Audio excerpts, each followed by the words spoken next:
Le ministre de la Défense israélien a déclaré publiquement aujourd'hui qu'Israël éliminerait le guide suprême de l'Iran, l'ayatollah Ali Khamenei, affirmant, je cite, que cet homme ne devrait plus exister. Cette déclaration a été faite après la frappe de l'Iran contre un hôpital en Israël le 19 juin. Suite à la frappe de missiles iranienne, l'hôpital Soroka, le troisième plus grand d'Israël, situé à Be'er Sheva, a été touché. Les autorités israéliennes déclarent que 71 personnes y ont été blessées. Après avoir visité l'hôpital, le ministre de la Défense israélien a déclaré que son pays considère le guide suprême de l'Iran, l'ayatollah Ali Khamenei, comme une cible légitime. Cependant, l'Iran affirme que la cible était un site militaire situé à côté de l'hôpital et non l'hôpital lui-même. Analysons cette situation ensemble et examinons les dernières nouvelles concernant la guerre entre Israël et l'Iran. Je m'appelle Alexei Pesci. Nous allons tout aborder dans l'ordre, mais avant de commencer, je vous demande de vous abonner à cette chaîne, de mettre un like, de laisser un commentaire sous cette vidéo et surtout de vous abonner à ma chaîne Telegram Pesci News. Le lien est dans la description de cette vidéo. Nous y publions des informations en temps réel dès réception. Alors, l'Iran a attaqué Israël aujourd'hui, le 19 juin. L'une des frappes a touché le bâtiment du service de chirurgie de l'hôpital Soroka, dans la ville de Be'er Sheva, d'où les gens ont été évacués. Selon des témoins, de la fumée s'élevait au-dessus de l'hôpital après la frappe. Les correspondants présents dans cette zone ont signalé d'importantes destructions, et la fumée est effectivement restée longtemps dans l'air. Selon l'administration de l'hôpital, l'un des bâtiments a pris feu, plusieurs services ont été complètement détruits, et l'ensemble de l'hôpital a subi de graves dommages. Des bâtiments et des structures du centre médical ont été endommagés, a déclaré le directeur de l'hôpital, Shlomi Kodish. Le ministre de la Défense israélien, Israel Katz, en visitant l'hôpital, a déclaré que le guide suprême de l'Iran ne devrait plus exister. Voici la citation d'Israel Katz. Si l'État d'Israël avait existé pendant l'Holocauste, et si nous avions su que nous pouvions envoyer Tsahal dans les bunkers pour capturer Hitler et l'empêcher d'exterminer les Juifs, nous l'aurions fait. Chmeini est le Hitler moderne. À la question de savoir si l'élimination de Chmeini fait partie des objectifs de guerre d'Israël, Katz a répondu, je cite, « Les objectifs de la guerre sont d'éliminer la menace nucléaire, de détruire les sources de destruction et de neutraliser les menaces de missiles. » Dans ce cadre, Tsahal a reçu des instructions et sait que, pour atteindre tous les objectifs, cet homme ne doit sans aucun doute plus exister. Et il convient de rappeler qu'auparavant, les médias occidentaux avaient rapporté que le président américain Donald Trump avait opposé son veto au plan d'Israël visant à assassiner Khamenei. On dit qu'Israël avait déjà un plan pour éliminer Khamenei, mais Trump a dissuadé la mise en œuvre de ce plan. Le Premier ministre israélien Benjamin Netanyahou a répondu, je cite, « Il y a trop de fausses informations sur des conversations qui n'ont pas eu lieu, donc je ne vais pas commenter cela. » Mais aujourd'hui, Netanyahou a promis que l'Iran paierait tout de même un prix élevé pour l'attaque contre l'hôpital. La vice-ministre des Affaires étrangères d'Israël, Sharen Haskel, a déclaré que la frappe iranienne contre l'hôpital Soroka était intentionnelle et criminelle et que l'hôpital est le principal centre médical de tout le Negev, la région sud d'Israël. La représentation de l'Iran auprès de l'Organisation des Nations Unies a déclaré, je cite, qu'elle rejette catégoriquement la déclaration d'Israël concernant la frappe contre l'hôpital Soroka. Les Iraniens assurent que les frappes iraniennes sont de haute précision et visent donc des cibles qui participent directement ou aident aux attaques d'Israël contre l'Iran. Eh bien, vous savez, ici, l'analogie avec le dictateur russe Poutine s'impose d'elle-même, lorsqu'il a commenté la terrible frappe du 17 juin sur Kiev, qui malheureusement a coûté la vie à de nombreuses personnes, où le missile a frappé un immeuble résidentiel.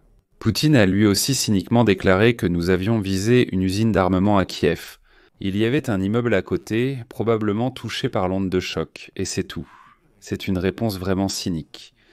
Les Iraniens disent exactement la même chose. Et avant cela, le ministre des Affaires étrangères iranien Abbas Rakchi a déclaré, je cite, « L'onde de choc des frappes iraniennes contre les militaires israéliens a causé des dommages superficiels à l'hôpital. Superficiels. 30 soralet bombis haute concern quotidienna Heilbronn. » Et ici, je vais vous citer Trevor Lawrence, un expert en explosifs de l'université britannique de Cranfield. Citation. « La vidéo du bâtiment de l'hôpital après la frappe montre d'importants dégâts sur le dessus, mais relativement peu sur les côtés. ce qui indique un impact direct et non l'effet d'une explosion à proximité ou d'une onde de choc. C'est un impact direct d'une roquette sur le toit de l'hôpital. Fin de citation.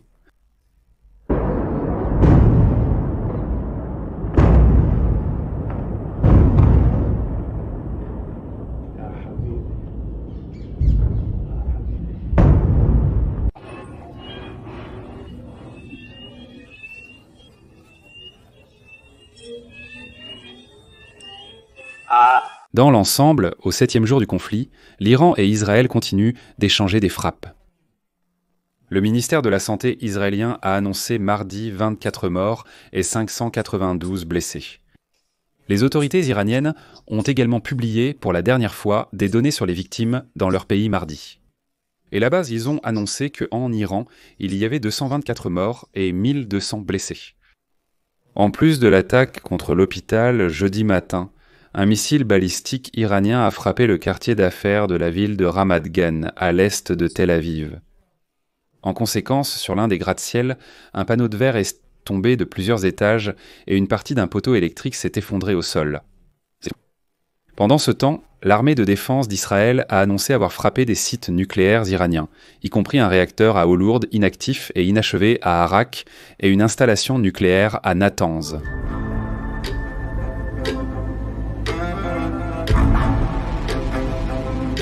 À suivre, à suivre.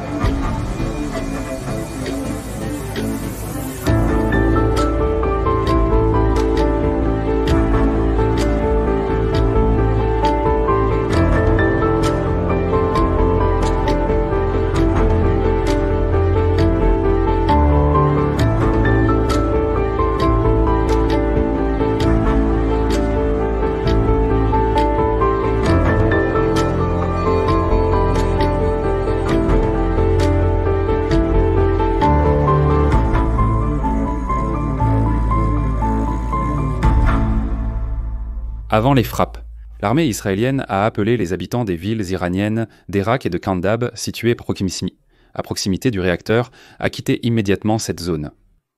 En fait, les réacteurs à eau lourde produisent donc du plutonium qui, tout comme l'uranium enrichi, peut être utilisé pour fabriquer des armes nucléaires. Les médias iraniens ont rapporté que 2 obus étaient tombés à proximité de ce site. Aucune menace de contamination radioactive n'a été constatée, mais l'Agence internationale de l'énergie atomique a plus tard confirmé des dommages à ces installations. À Natanz, selon Israël, se trouvent des composants et des équipements uniques utilisés pour le développement d'armes nucléaires. Le site nucléaire de Natanz a également été frappé par Israël dès le premier jour du conflit et a subi d'importants dégâts. Et qu'en est-il des États-Unis ? Selon les dernières informations, le président américain Donald Trump considère depuis quelques jours une potentielle implication directe des États-Unis dans la campagne militaire d'Israël contre l'Iran. Cependant, il n'a pas encore donné d'indication claire sur ses prochaines démarches. Et donc, selon les informations, Trump a déjà approuvé les plans d'une frappe contre l'Iran, mais il retarde encore la décision finale. Et donc, jeudi soir, la porte-parole de la Maison-Blanche, Caroline Leavitt, a fait la déclaration suivante au nom de Donald Trump.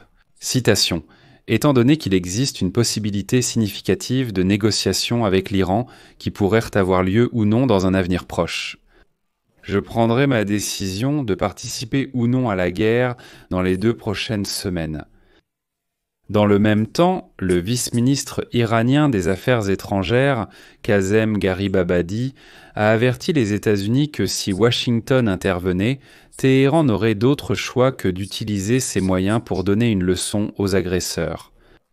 L'Iran a promis qu'en cas d'intervention des États-Unis, il frapperait les bases américaines dans la région. Aujourd'hui, les médias de propagande iraniens ont déjà commencé à diffuser une carte du Moyen-Orient montrant 10 bases américaines dans toute la région, à portée des missiles iraniens, suggérant que ce sont les premières cibles que nous frapperons. Dans l'ensemble, je vais m'arrêter ici. Ce sont toutes les principales nouvelles pour le moment concernant la guerre entre Israël et l'Iran. Donnez votre avis et vos conclusions dans les commentaires sous cette vidéo. Abonnez-vous à la chaîne, activez la cloche et n'oubliez pas de mettre un like si vous souhaitez soutenir le travail de cette chaîne.